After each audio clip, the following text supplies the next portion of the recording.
یا ایھا الذین آمنوا، اے ایمان والو، کتب علیکم الصیام، تم پر روزوں کو فرض کر دیا گیا، کما کتب علی الذین من قبلکم، جیسا کہ تم سے پہلوں پر روزے فرض کیے گئے، لعلکم تتقون، تاکہ تم پرہیزگار ہو جاؤ۔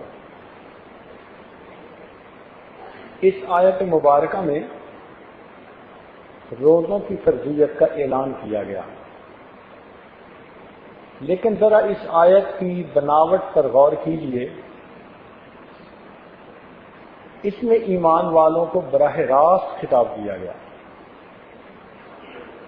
یا ایھا الذین آمنوا، اے ایمان والو، اے وہ لوگو جو اللہ تعالی اور اس کے رسول اکرم صلی اللہ علیہ وسلم کے حکموں کو ماننے کا اقرار کر چکے ہو۔ یہ براہ راست خطاب ہے۔ تورات میں اللہ رب العزت نے بنی اسرائیل کو ایک مرتبہ براہ راست خطاب کیا، اس پر وہ لوگ اتنے خوش ہوئے کہ کہا کرتے تھے نحن ابناء اللہ واحباؤہ، ہم اللہ تعالی کے بیٹے اور اس کے چنے ہوئے بندے ہیں۔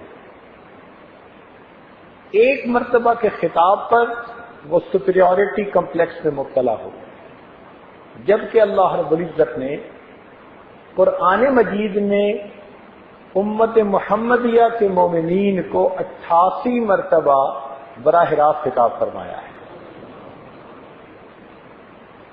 اس کی مثال یوں سمجھیے کہ وقت کا بادشاہ اگر کسی خاکروب کو بلا کر خود بات کرے تو اس خاکروب کے لیے اس میں بڑی عزت ہوتی ہے، بڑا شرف ہوتا ہے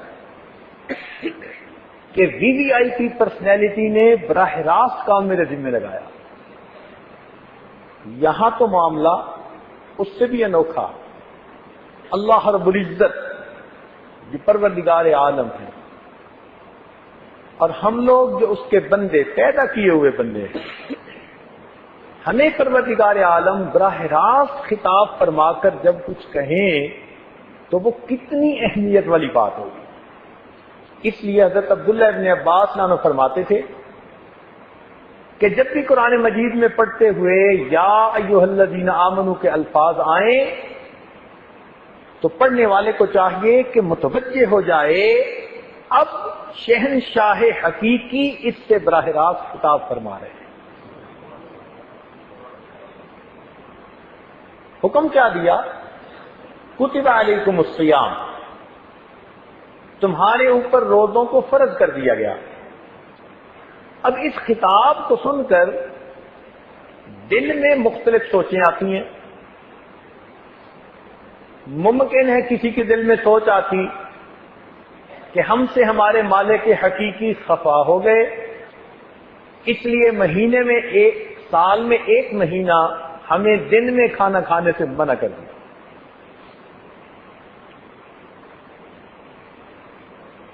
تو اس سوچ کو کریکٹ کرنے کے لیے فوراً آگے اس کا تسلی کی بات کر دی گئی کہ یہ روزے جو تم پر فرض کیے گئے نہ تو سزا کے طور پر فرض کیے گئے کہ تم سے کوئی ناراضگی ہے، اور نہ اس لیے کیے کہ ہمیں اپنے ریسورسز کے ڈپلیٹ ہونے کا خطرہ ہے۔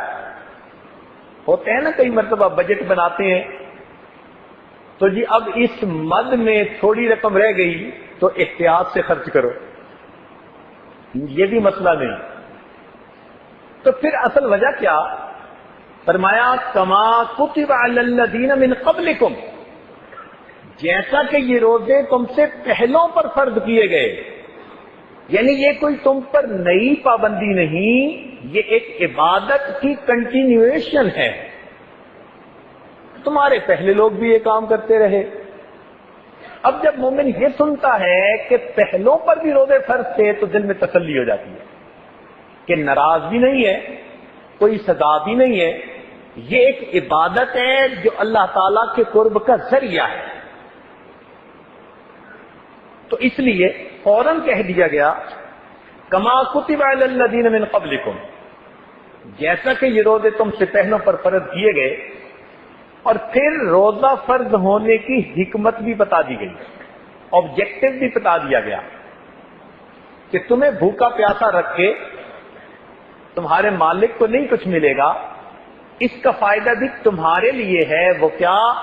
لعلکم تتقون، تاکہ تم پرہیزگار بن جاؤ۔ تو معلوم ہوا کہ یہ جو عبادت مومنین پر فرض کی گئی، اس کا مقصد بھی مومنین کے اندر اچھی صفات کا پیدا کرنا ہے۔